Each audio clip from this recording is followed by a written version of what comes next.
जम्मू कश्मीर को राज्य का दर्जा वापस देने की मांग लंबे वक्त से उठ रही है। इसी को लेकर सुप्रीम कोर्ट में सीजेआई की बेंच ने सुनवाई की, जहां सरकार की तरफ से पेश हुए सॉलिसिटर जनरल ने राज्य बहाली पर टाल मटोल रवैया बरकरार रखा। इसे देखकर अब सुप्रीम कोर्ट ने सरकार को ऐसा आदेश दे दिया है जिसे याचिकाकर्ताओं के लिए इस मामले में शुरुआती जीत के तौर पर देखा जा रहा है।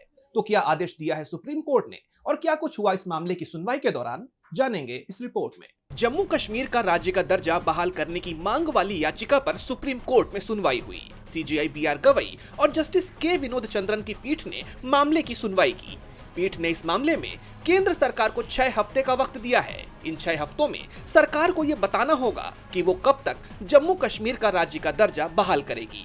इससे पहले की सुनवाई में सॉलिसिटर जनरल तुषार मेहता ने कोर्ट को आश्वासन दिया था कि जम्मू कश्मीर का केंद्र शासित प्रदेश का दर्जा अस्थायी है और इसका राज्य का दर्जा जल्द ही बहाल किया जाएगा। लेकिन आज की सुनवाई में एसजी मेहता ने सुरक्षा और अन्य व्यापक चिंताओं का हवाला देते हुए राज्य का दर्जा बहाल करने में और समय मांगा, जिसे लेकर याचिकाकर्ताओं की तरफ से ये मांग की गई कि केंद्र सरकार एक निश्चित समय सीमा बताए। इसलिए सुप्रीम कोर्ट ने इस पर ध्यान देते हुए केंद्र सरकार को अब 6 हफ्ते का वक्त दिया है।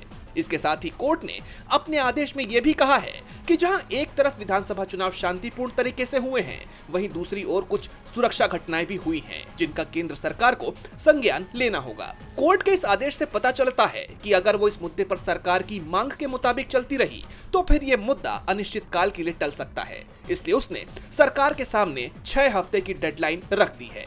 जैसा कि आप जानते हैं कि साल 2019 में आर्टिकल 370 के कुछ प्रावधानों को खत्म किए जाने के बाद जम्मू कश्मीर को 2 केंद्र शासित प्रदेशों जम्मू कश्मीर और लद्दाख में बांट दिया गया था और अब लगातार राज्य बहाली की उठ रही मांग के बीच सुप्रीम कोर्ट ने केंद्र सरकार से जवाब मांग लिया है। अब केंद्र सरकार इस मामले में सुप्रीम कोर्ट में क्या जवाब दाखिल करती है, इस पर सबकी निगाहें टिकी हुई हैं।